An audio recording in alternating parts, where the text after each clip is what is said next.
Minute. মাংস পাক করা হচ্ছে, সকলের দাওয়াত।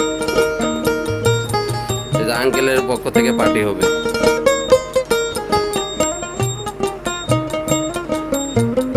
আপনাদের কারো প্রয়োজন পড়লে কারি কুকার নিতে পারেন, খুব সহজেই পাক করা যায়, খুব দ্রুত পাক করা যায়,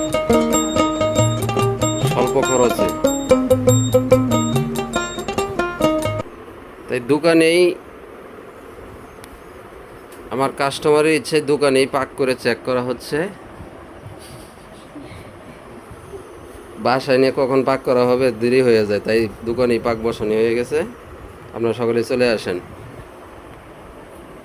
আতিক ইলেকট্রনিক, চালাবন, হাজিবাড়া, হাজি বিলাত আলী স্কুল রোড, উত্তরা, ঢাকা।